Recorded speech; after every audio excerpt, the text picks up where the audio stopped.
আসসালামু আলাইকুম। আমরা এখন মদিনা থেকে প্রায় 30-35 কিলোমিটার বা তারও অধিক দূরে, এটা হচ্ছে জিন পাহাড়। তো এখানে যারা হাজি বা যারা উমরা করতে আসেন তারা এখানে আসেন ম্যাক্সিমাম লোকজনই, কারণ এই পাহাড়কে জিন পাহাড় বলে, এটা একটা বিশেষত্ব আছে। বিশেষত্ব হচ্ছে আমরা আসলে মদিনা থেকে উত্তরে, তাই না, 40-50 কিলোমিটার। মানে বিশেষত্ব হচ্ছে যে কোনো জিনিসই মানে উল্টো দিকে চলে আর কি। আমরা যে কোনো জিনিসটাই রেখে দিলে, আমাদের ড্রাইভার দেখেছি 120 কিলোমিটার পার আওয়ার ওনার গাড়ির গতি উইদাউট হচ্ছে ওনার নিউট্রালে ছিল। তো আমরা দেখাই আপনাদেরকে, হ্যাঁ, এটা চলবে, এটা চলতেই থাকবে, ঠিক আছে। সো আমি যদি এভাবে ধাক্কাও দেই, ঠিক আছে, আবার এটা এদিকে আসবে। So this is the speciality, ঠিক আছে, this is the speciality. Even আপনার, তো এটাকে অনেকে বলে জিন পাহাড়, হ্যাঁ।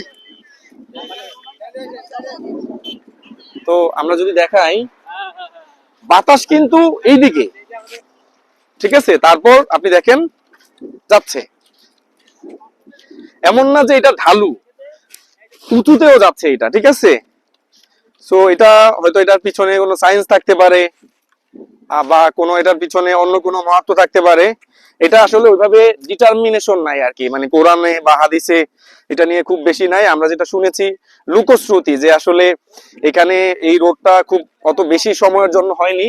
সো এই এলাকাটা পাহাড় দ্বারা আচ্ছাদিত ছিল এবং এখানে নর্মালি মানুষের মানে একদম জনশূন্য ছিল। সো রাস্তা করতে করতে যখন ওখানে গেছে, একটা পর্যায়ে গিয়ে তারা আসলে এই পাহাড়ের এই রাস্তা নির্মাণের কাজ বন্ধ করে দিচ্ছে। এটা কারণ হলো এই ধরনের যে উল্টো মুখী যেই একটা মানুষ গতি, ঠিক আছে, এই গতির জন্যই। যাই হোক, হয়তোবা আপনারা যারা আসেন, আল্লাহ তাআলা যদি আপনাদের কবুল করেন আর কি, তাহলে আপনারা স্বচক্ষে দেখতে পারবেন।